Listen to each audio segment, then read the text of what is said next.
The Department of Justice announced Thursday that there were no undercover FBI agents at the site of the Capitol riot on January the 6th. The report released finds that while the agency should have gathered more information prior to the breach of the Capitol, there were no FBI employees authorized to be there. Now, that finding goes a long way to debunking a conspiracy theory claiming that the FBI consciously helped provoke the events that day. The findings also offer a mixed assessment of the FBI's performance in the run-up to the riot. It revealed that the agency failed to canvass informants across all 56 of the Bureau's field offices for relevant intel. That intelligence, the report admits, quote, could have helped the FBI and its law enforcement partners with their preparations in advance of January the 6th.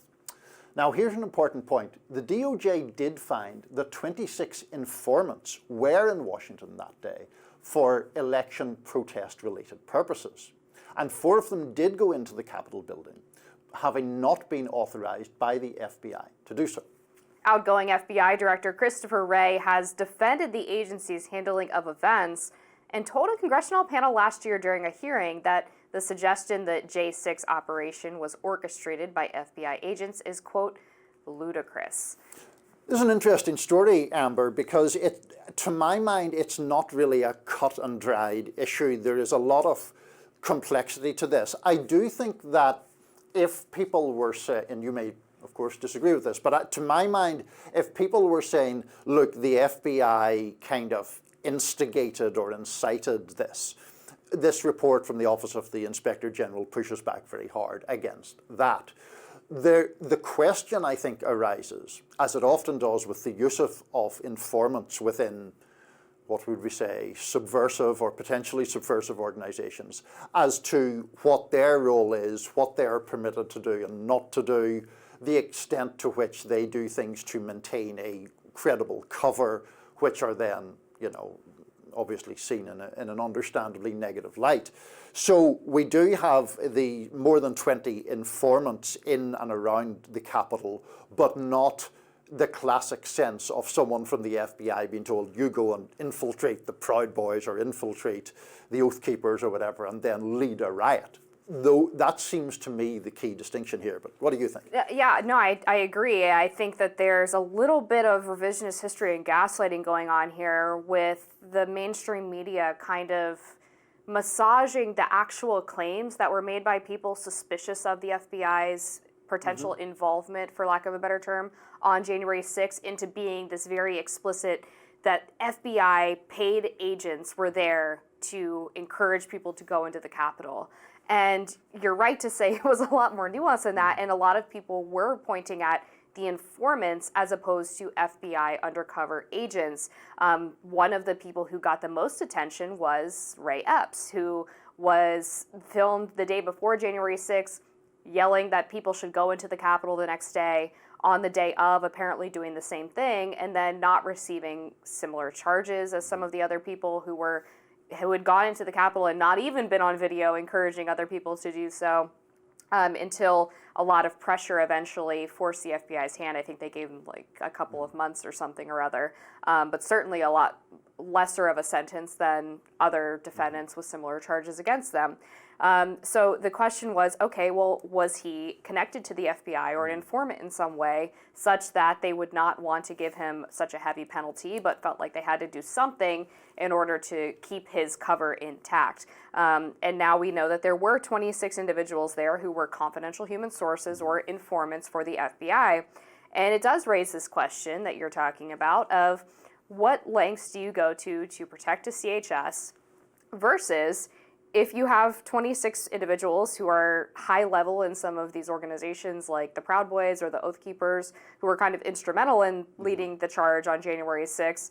do you have some kind of obligation to have them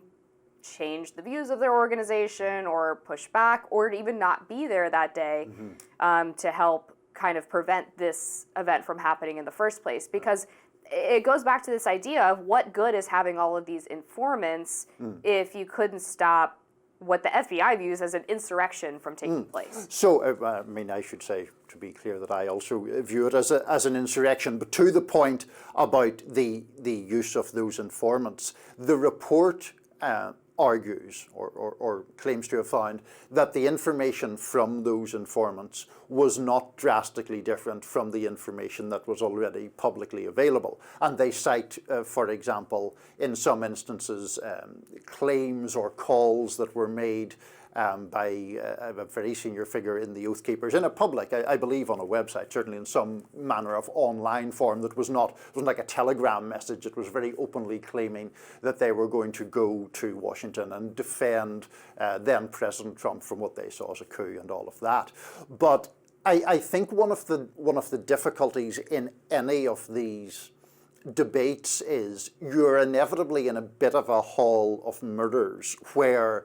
you are dependent upon the intelligence services generally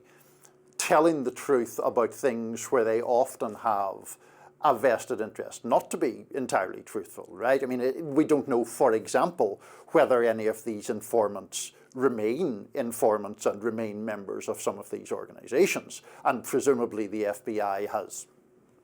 valid reasons, actually, for not wanting to say, well, it's you know, this named person and that named person, and perhaps reasons to downplay their role. I do get back to the thing that, I mean, it does seem to me that there were claims made that the FBI had sort of provoked, or the intelligence services in some way had provoked the whole thing, and that, I mean, seems obviously not true to me. I also question whether or not the FBI at this point is telling the truth about employees or agents being there that day, because it took us this long to even get the number of informants who were there after they did dismiss that whole general idea that there were people connected to the FBI at the riot that day.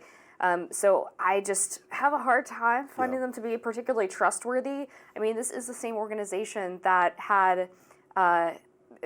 run this kidnapping scheme against the Michigan Governor Gretchen Whitmer and essentially entrapped American citizens, lay people, into going along with this idea that was completely concocted by a majority of the group, which was undercover FBI agents. And